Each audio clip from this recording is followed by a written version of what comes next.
ओम परतत्वे सदा लीनो रामकृष्ण समाज्ञया यो धर्म स्थापन रतो वीरेशं तं नमाम्यहम्.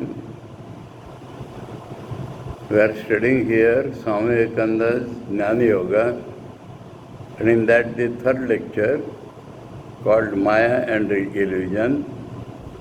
Swamiji has already shown that Maya is not illusion. Maya is not a theory. Maya is a statement of fact, and fact is different from the absolute truth. Fact means fact of our experience. And all our experiences are through our mind and organs, or only through the mind. And our mind is constituted with space, time and causation. In other words, Nam and Roop, name and form. In other words, our mind splits everything into a bipolar light, a subject and an object. And it is through this that we experience the world. We see, touch, feel, imagine everything through our mind. And so, we are trying to, there is nothing but the reality one without a second. But when we are trying to see that, when we are trying to experience that, we are seeing only that portion or that projection in this network of time, space and causation. And so, this is where trapped under a limitation. And we try to find a solution. Why this, why that? That means we are struggling to find the causation.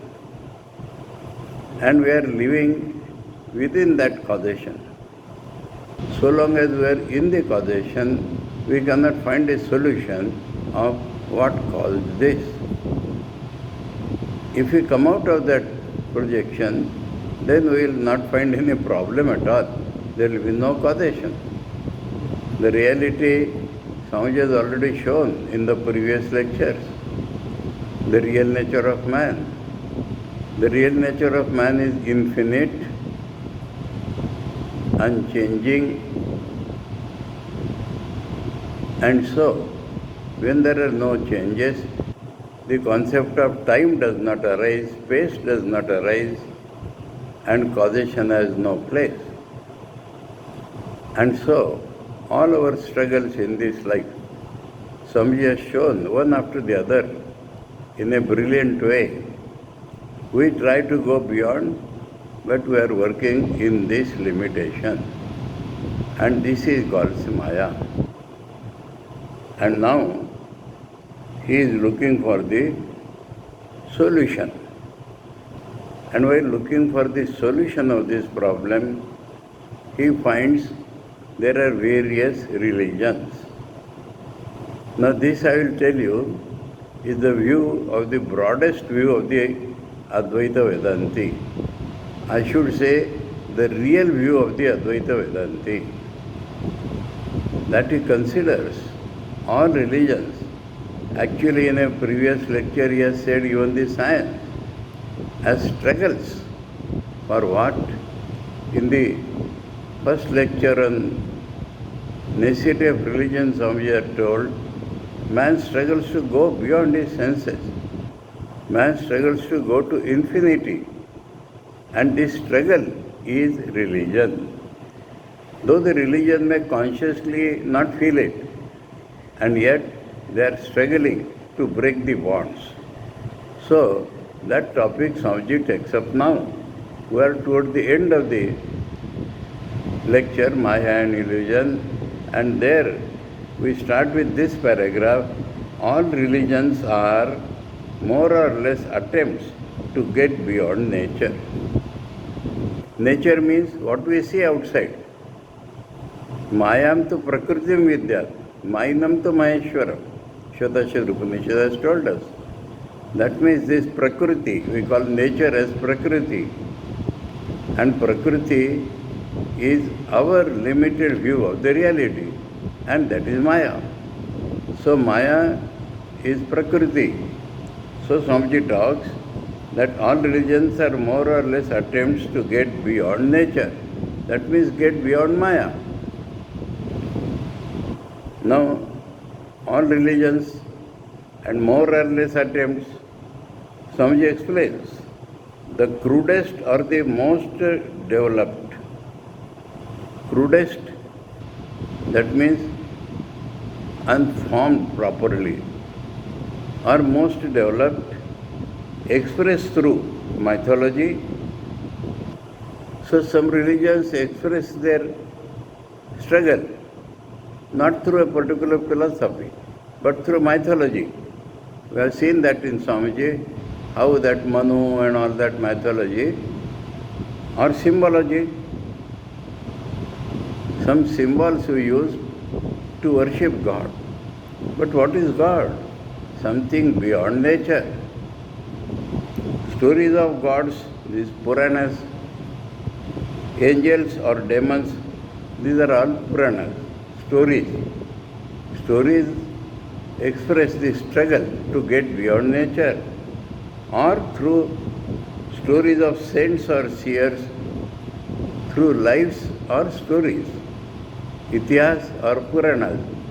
These are the constituents of different religions. And that all are struggles, great men or prophets, or through the abstractions of philosophy. Philosophy uses language to express subtler truths, so that is called abstractions. And all this is only struggle to go beyond Maya. All have that one object. All are trying to get beyond these limitations. These limitations that we are working within Maya, how to go beyond that? How to go beyond these limitations called Maya?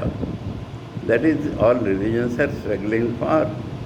This, I repeat again, is the view of the broadest Vedantin or the real Vedantin. Real Vedanti does not condemn anything. He finds what is the struggle for.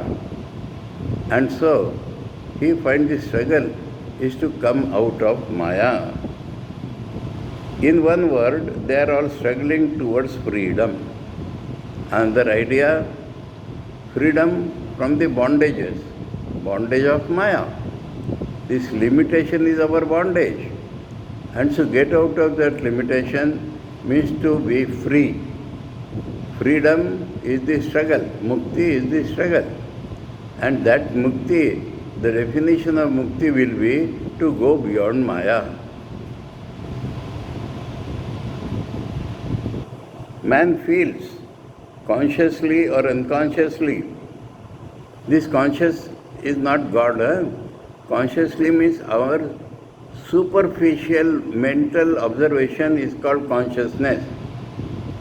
The terms should not delude us.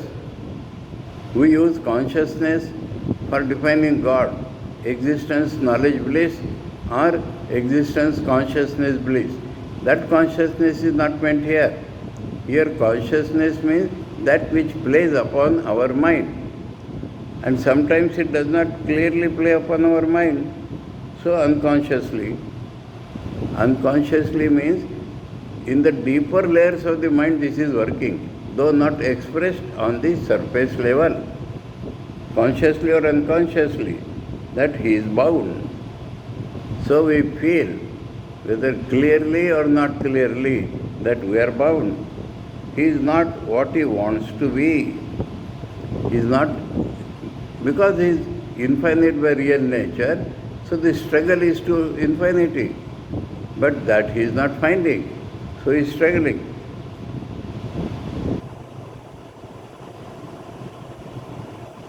It was taught to him at the very moment he began to look around. That means when the child is born, and just as his intellect develops, just as he experiences the world, That very instant he learned that he was bound. The child wants so many things, it cannot. He cannot jump as he wants, he cannot walk as he wants. And he also found that there was something in him which wanted to fly beyond. We'll see this clearly in children even. They want to fly, they cannot. Where the body could not follow. Now he is talking of a developed man. Body cannot follow. Body cannot go beyond this wall. But he wants to go beyond that. So where the body cannot follow, could not follow, but which was as yet chained down by this limitation. So in mind also wants to go beyond the limitation, body cannot go, he knows. But mentally tries to go, and that mind is changed by time, space and causation, by Maya. So he is not able to go. Even in the lowest of religion's ideas, which Swamiji mentioned in the necessity of religion, where departed ancestors and other spirits, that means without the body, mostly violent and cruel, lurking about the houses of their friends, fond of bloodshed and strong drink. This is the concept of the spirits or bhutas, are worshipped. Even there we find that one common factor, that of freedom. What type of freedom? We cannot go beyond this wall. But we think and we feel the ghost can go, the spirit can cross the wall. Spirit is not the body, so he can cross this wall.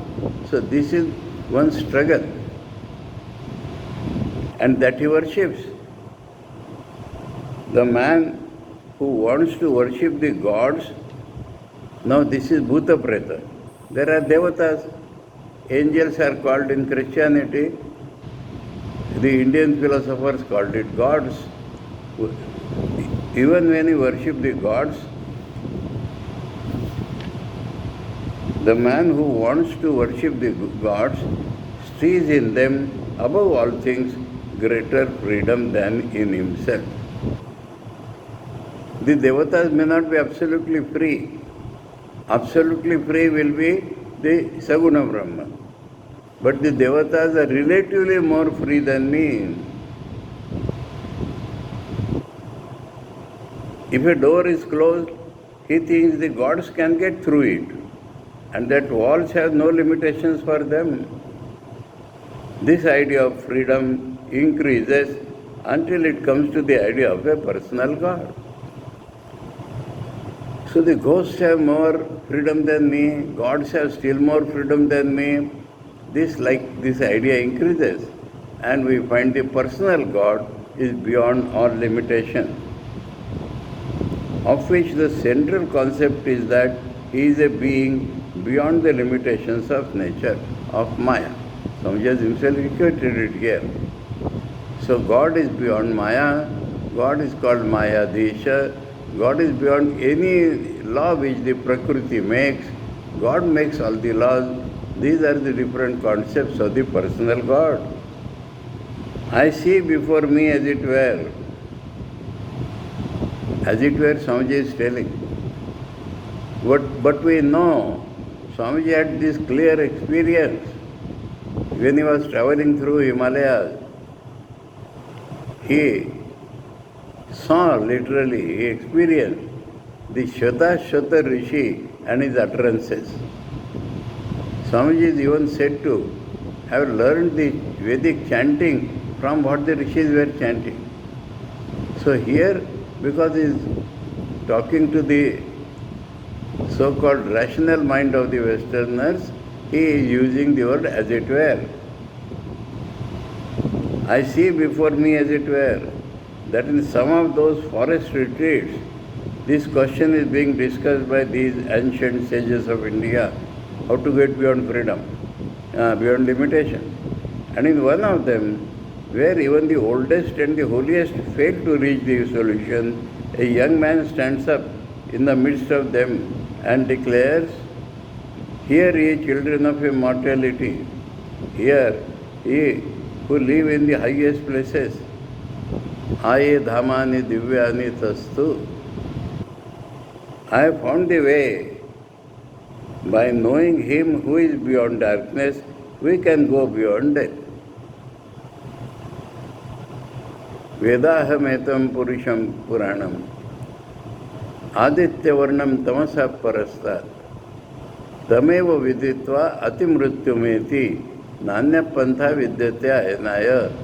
This Swamiji is freely translating here that one who is beyond darkness, this Maya is called darkness because we are not seeing the reality. But beyond this Maya is this God.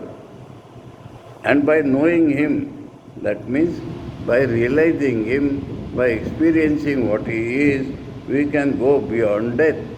Atimrutyumeti. Because this death is a phenomena in the limited world. If the world is not limited, there would be no death.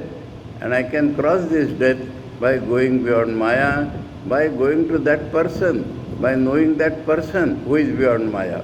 That is what the Shataswata Rishi has declared. And this Swamiji is using here, quoting here, and adding that, as it were I saw. This is what Swamiji saw.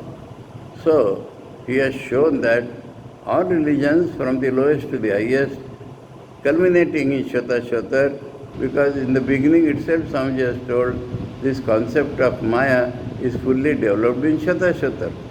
So he is talking about that Shataswata. Now, again he brings us back to where we are. This Maya is everywhere. Everywhere. That means this space is a factor of the Maya. So it is not that in India this Maya will work and in America something else will work. Everywhere, even in Swarga or Devaloka, Maya is there. This Maya is everywhere. It is terrible. Swami has shown up till now how we are bound by this Maya. So he calls it terrible. Yet we have to work through it. Where we shall go? We have to work through Maya to get beyond Maya. How? Through the religious struggle that Swamiji will show.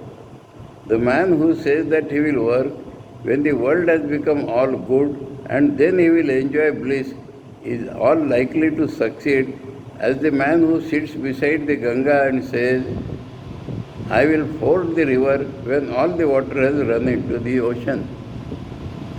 So Maya is not going to stop. It is terrible. But we have to struggle and get beyond it. Not that we wait till the Maya will never end. The way is not with Maya but against it. This is another factor that nature, we are asked to become natural. Swamiji is telling no. Being natural means succumbing to Maya. We have to go beyond it. The way is not with Maya but against it. This is another fact to learn. So this is a great mistake which many people make, telling us to be natural. Natural means succumbing to Maya. We are not born as helpers of nature, but competitors with nature. And Swamiji shows this in the outside nature, so that we can feel this, and then will bring us in the internal nature also. We are its born masters. Our real nature, Swamiji calls we. We are its born masters of the Maya. Maya is working under me, is under my real nature. But we find ourselves down because we have not realized it. Why is this house here? Swamiji gives examples. Nature did not build it. Nature says, go and live in the forest. Man says, I will build a house and fight with nature. And it does so. See, religion, she said, now the whole struggle of humanity expresses as struggle to go beyond nature. to go beyond the limitations caused by nature. The whole history of humanity is a continuous fight against the so-called laws of nature. So-called laws because they exist only in the limited mental field. Beyond that they do not exist. So he called them so-called laws of nature, and man gains in the end. So we have this 4G and 5G, and every day we are winning over nature in the external world. AC we have found, which was not there previously. So whether it is summer or winter or anything, we find a way out of it. We have centralized house warming in the Western countries. So all this is a struggle to go beyond the limitations created by nature. Coming to the internal world, so by analogy, Swamiji brings the struggle to the internal world. There too, the same fight is going on. The fight between the animal man and the spiritual man. Within the man there are the animal instincts. That means made by Maya. Maya makes us down and we get animal instincts. But with him there is a fight.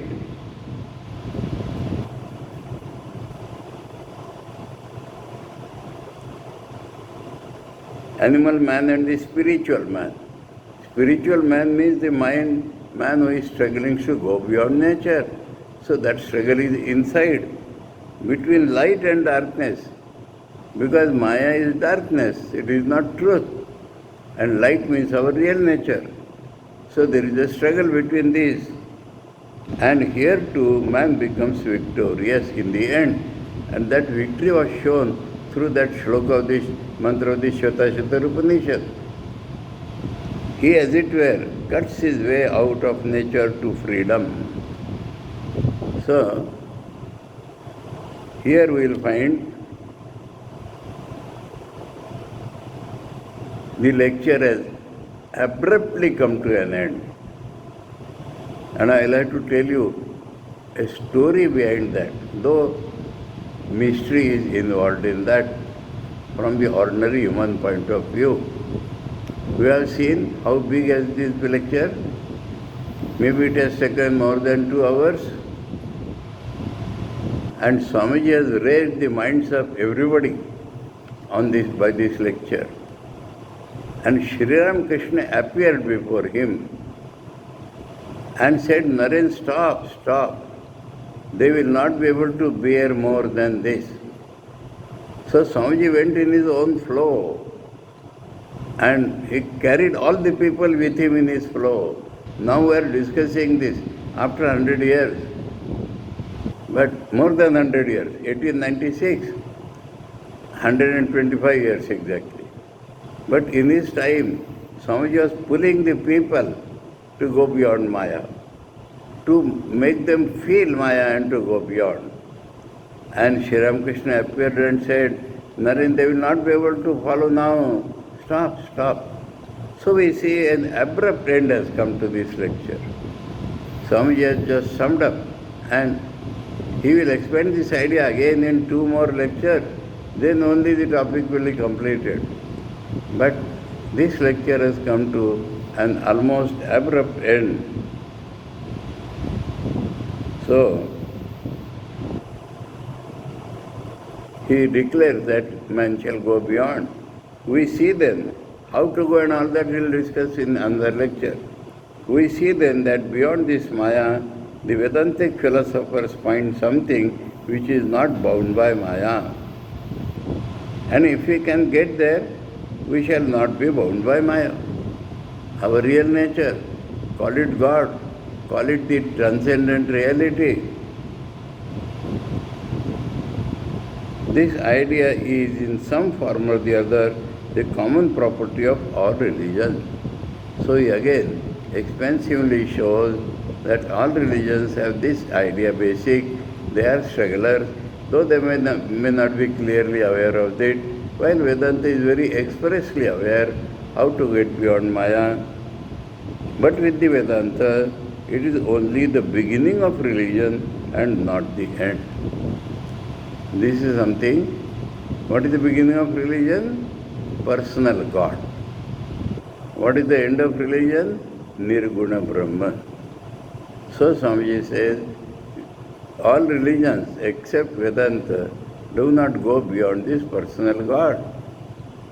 But the Vedanta shows us that this personal God is an aspect of the transcendent reality.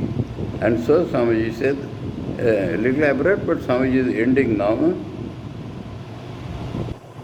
But with the Vedanta, it is only the beginning of religion and not the end. The idea of a personal God, the ruler and creator of this universe, as he has been styled, the ruler of Maya or nature, is not the end of these Vedantic ideas. So we have shown this already in the real nature of man. It is only the beginning. The idea grows and grows until the Vedantist finds that he who he thought was standing outside is he himself and is in reality within. He himself is a form of that absolute reality. This is what the man finds out. So personal God is a beginning, and finally we find that he is within me and I am that, is the final word. So the God who is transcendent over nature is found to be immanent, all-pervading in nature, and so within me also, and finally I will find that I am that. So this Swamiji has hurriedly taken these steps. He who he thought was standing outside is he himself and is in reality within. He is the one who is free, but who thought limitation, but who through limitations thought he was bound. Through the limitations imposed by Maya, he thought he was bound, but in the real nature he is free. In this way, in a little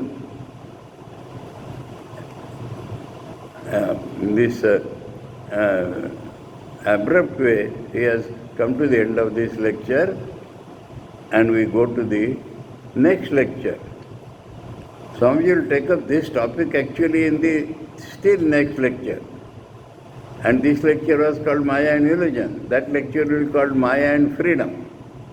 But in between, through Shvetashvatara Upanishad, through Sangitas, Swamiji is showing us how the idea slowly develops. Because our mind, the history, spiritual history of India, the Westerners said that India has no history.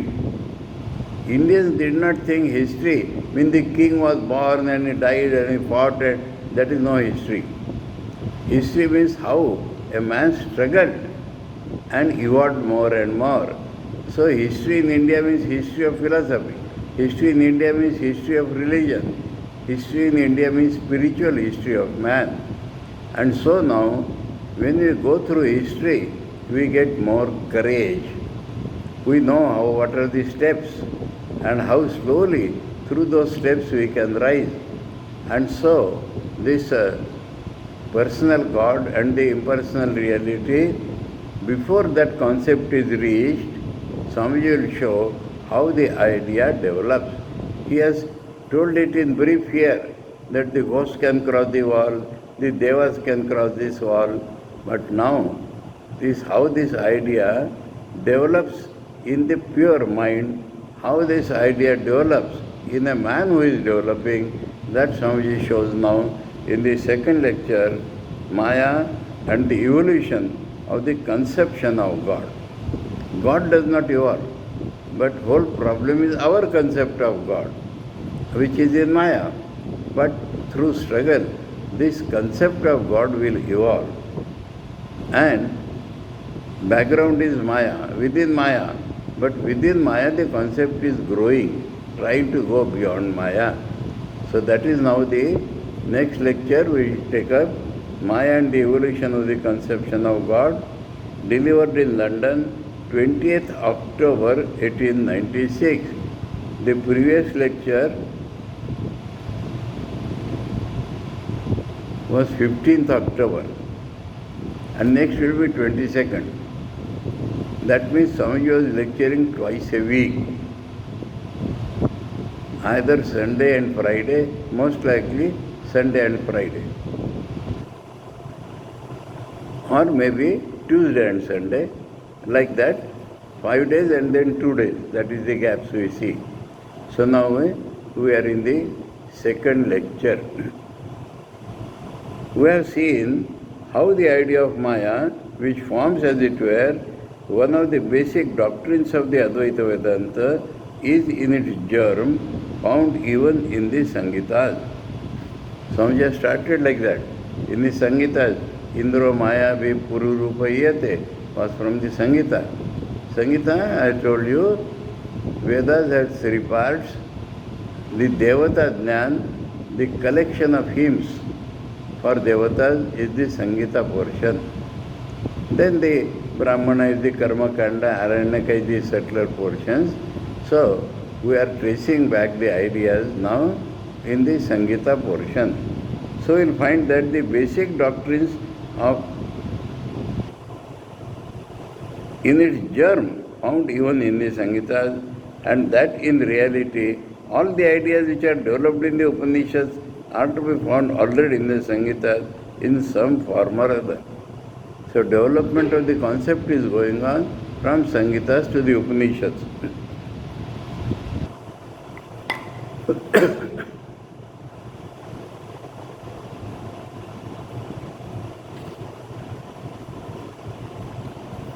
Most of you are by this time familiar with the idea of Maya, because Swamiji has lectured on that, and know that it is sometimes erroneously explained as illusion. So that topic Swamiji pulls and says erroneously explained as illusion. Illusion means there is nothing in the mind, ideas are there. That is not true. Outside something is there, but our reading of that is a limitation. So that when the universe is said to be Maya, that also has to be explained as being illusion. The translation of the word is neither happy nor correct. Happy because it does not lead us toward the reality. And it is not correct because Maya is not illusion. Neither happy nor correct means neither it is leading us forward nor is it correct.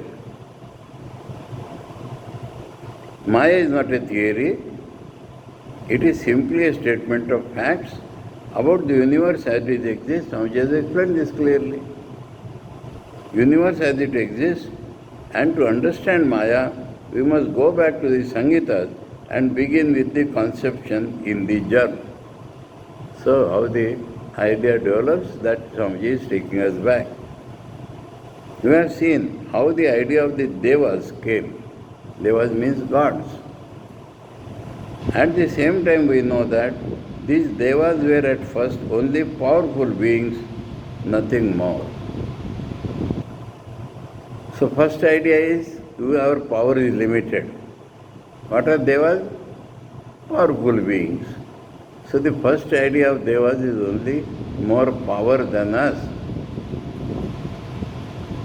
Most of you are horrified when reading the old scriptures, whether of the Greeks, the Hebrews, the Persians or others, to find that the ancient gods sometimes did things which to us are very repugnant.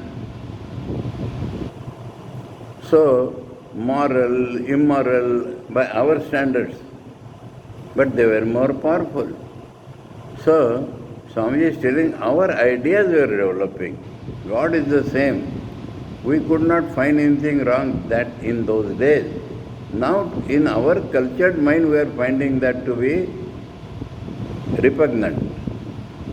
But when we read these books, we entirely forget that we are persons of the 19th century, no 21st. And these gods were beings existing thousands of years ago. Thousands of years, not this century or that century. We also forget that the people who worshipped these gods found nothing in incongruous in their characters, found nothing to frighten them because they were very much like themselves. The people did not know much of morality, and so they did not find anything incongruous in the behavior of the gods. So the concept grows according to our growth. I may also remark that it is the one great lesson we have to learn throughout our lives. In judging others, we always judge them by our own ideals. That is not as it should be. He has shown that we will laugh on our ideals also one day. So let us not judge others by our ideals. Everyone must be judged according to his own ideal and not by that of anyone else. In our dealings with our fellow beings, we constantly labor under this mistake. So between different countries, the ideals are different, and we should not judge each other by each other's ideals. And I am of opinion that the vast majority of our quarrels with one another arise simply from this one cause, that we are always trying to judge others' gods by our own, others' ideals by our ideals, and others' motives by our motives. So always this is going on. We say your gods are wrong, they did immoral things, but the bhaktas did not feel at that time. So the conception of God was changing. We should not judge it by our ideals. Under circumstances, I might do a certain thing, and when I see another person taking the same course, I think he has also the same motive actuating him. This is a common mistake psychologically, even today. Little dreaming that although the effect may be the same, yet many other causes may produce the same thing. So what is going on in his mind we do not know. If something is going on in our mind and it is expressed, then same expression we see. But it must be totally different thing. But we think the same mind is working. He may have performed the action with quite a different motive from that which impelled me to do it. So in judging of those ancient, Swamiji is, by the way, showing this important fact, psychological. Swamiji is meaning that, so in judging of those ancient religions, we must not take the standpoint to which we incline, but must put ourselves into the position of thought and life of those early times. Let us put ourselves in that position and then try to find out the gods. The idea of the cruel and ruthless Jehovah in the Old Testament, Jews' Testament, there is Jehovah.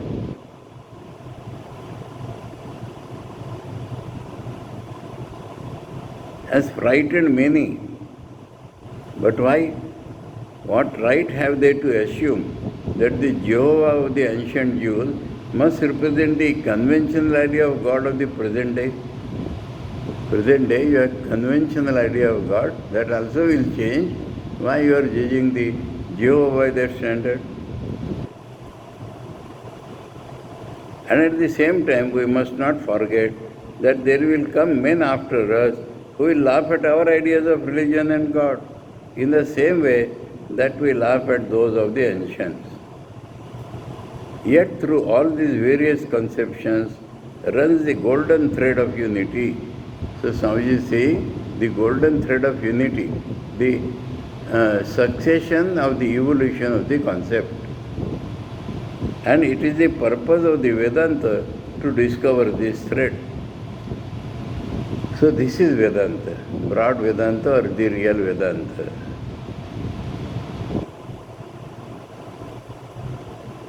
I am the thread that runs through all these various ideas, each one of which is like a pearl, says the Lord Krishna. So in the Gita, Sutre Manigana Iva, I am through all this like a thread. So God Himself is manifesting more or less according to the needs of the age. And it is the duty of Vedanta to establish this connecting thread. However incongruous or disgusting may seem these ideas when judged according to the conception of today. So today, if you take a jump, they are very incongruous. But if you go through the succession, you will find how this has come. These ideas in the setting of past times were harmonious and not more hideous than our present ideas. So our present ideas are also very crude. The future generation will laugh at it, Swamiji is telling. Especially the Christian or the Western ideas, and he is telling that we should not laugh at those ideas, we should go to the mind of those people and come out. It is only when we try to take them out of their settings and apply to our own present circumstances that the hideousness becomes obvious. For the old surroundings are dead and gone. Just as the ancient Jew has developed into the keen, modern, sharp Jew, and the ancient Aryan into the intellectual Hindu. Similarly, Jehovah has grown and Devas have grown. So he makes a universal appeal and says the Devas have grown, Jehovah has grown. The great mistake is in recognizing the evolution of the worshippers, while we do not acknowledge the evolution of the worshipped. The worshipper has his own concept, and so if he evolves, the concept also will evolve. This is simply fantastic. Nobody has thought like that. And that is what Sri Ramakrishna's harmony of religion. To see, the view, the struggle for the man at that time. He is not credited with the advance that his devotees have made, the gods. That is to say, you and I, as representing ideas, have grown. These gods also, as representing ideas, have grown. This may seem somewhat curious to you that God can grow. He cannot.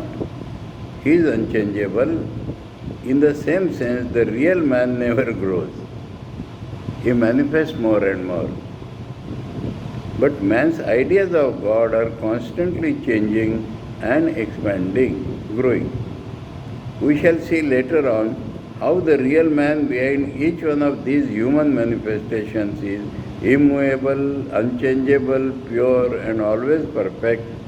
And in the same way, the idea that we form of God is a mere manifestation, our own creation of our mind.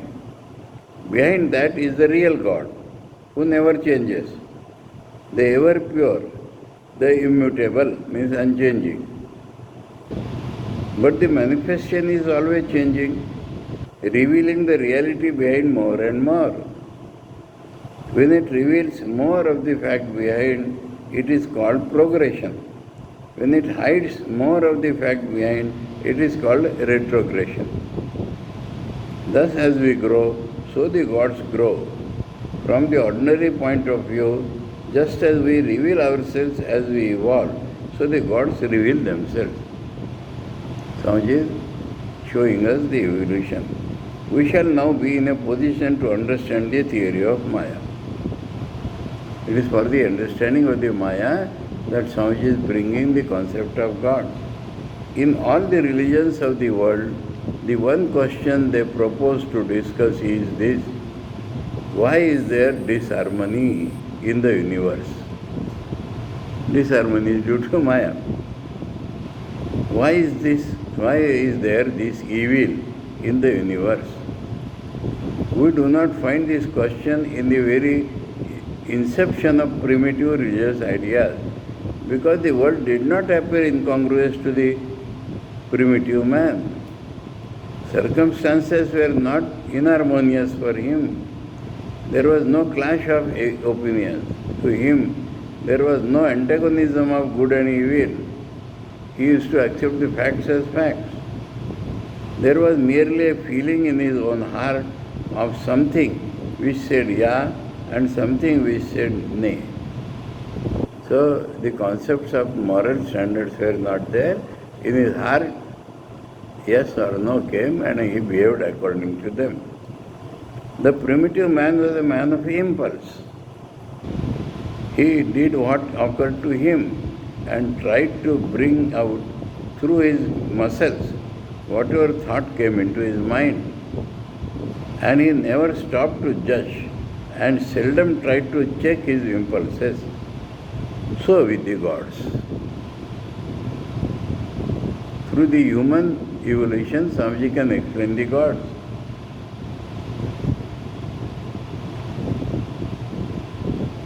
They were the creatures of impulse.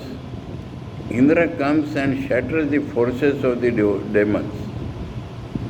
Jehovah is pleased with one person and displeased with another. So this comparative statement makes us assimilate certain ideas. For what reason, no one knows or asks. Why Jehovah is pleased? Why question was not there in those days. They are gods. They have more power. The habit of inquiry had not then arisen, and whatever he did was regarded as right. There was no idea of good or evil. The Devas did many wicked things in our sense of the word, again and again. Indra and other gods committed very wicked deeds, but to the worshippers of Indra, the ideas of wickedness and evil did not occur, so they did not question them. With the advance of ethical ideas came this fight. There arose a certain sense in man called in different languages and nations by different names. Call it the voice of God or the result of past education or whatever else you like, but the effect was that it had a checking power upon the natural impulses of man. This is the human evolution. There is one impulse in our mind which says do. Behind it rises another voice which says do not. There is one set of ideas in our mind which is always struggling to get outside through the channels of the senses, Bairmukata. And behind that, although it may be thin and weak, there is an infinitely small voice which says do not go outside. The two beautiful Sanskrit words for this phenomena are pravritti and nivritti, circling forward and circling inward, circling towards inward.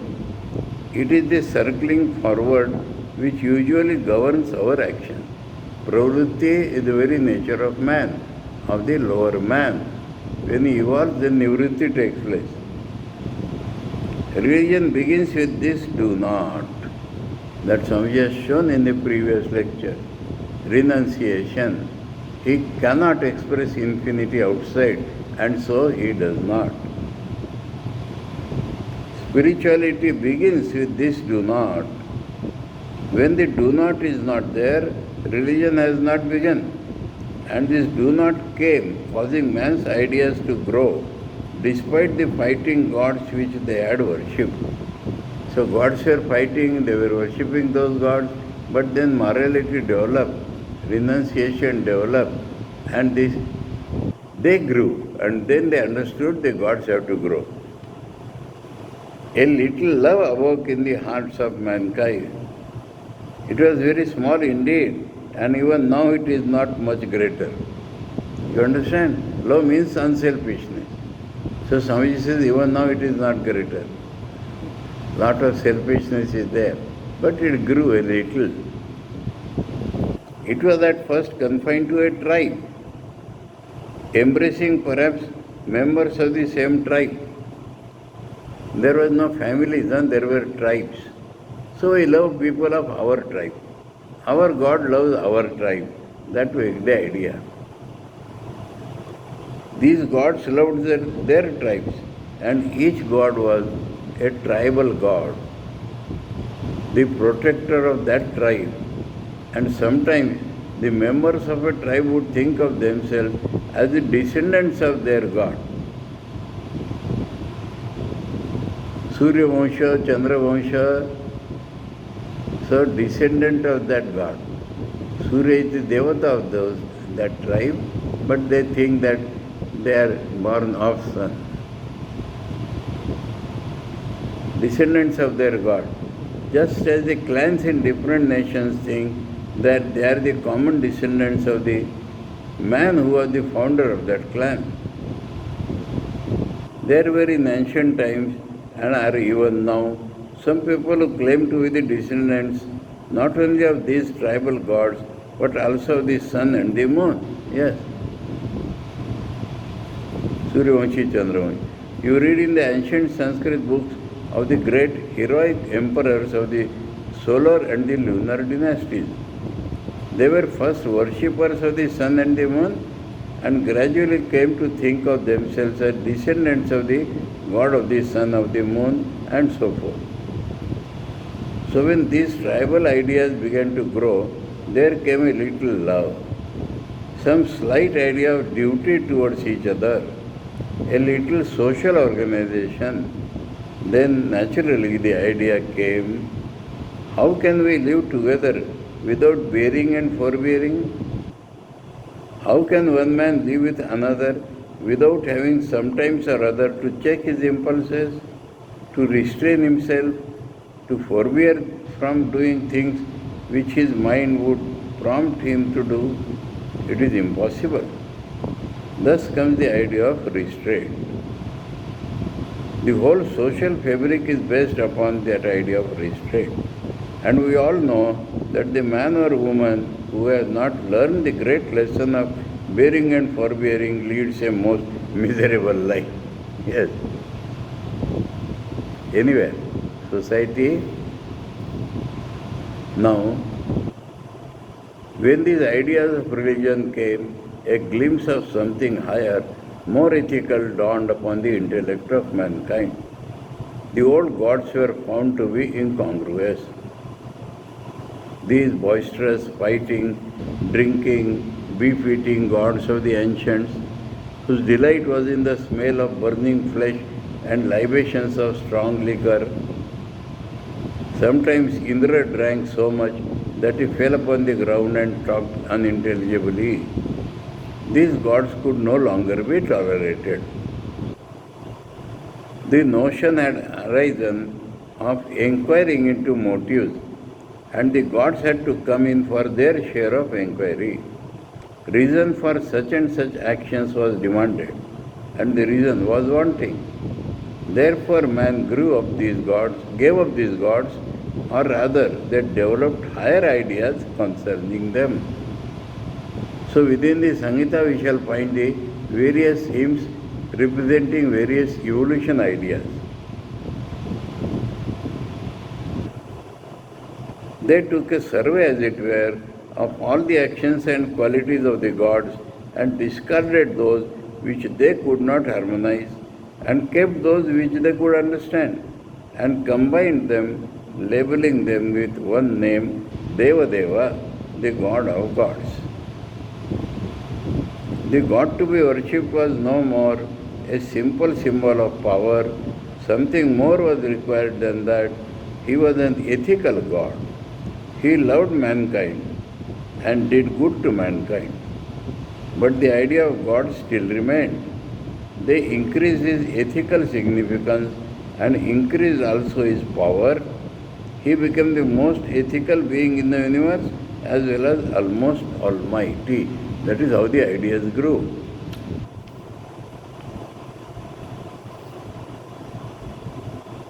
But all this patchwork could not do. As the explanation assumed greater proportions, the difficulty which it sought to solve did the same.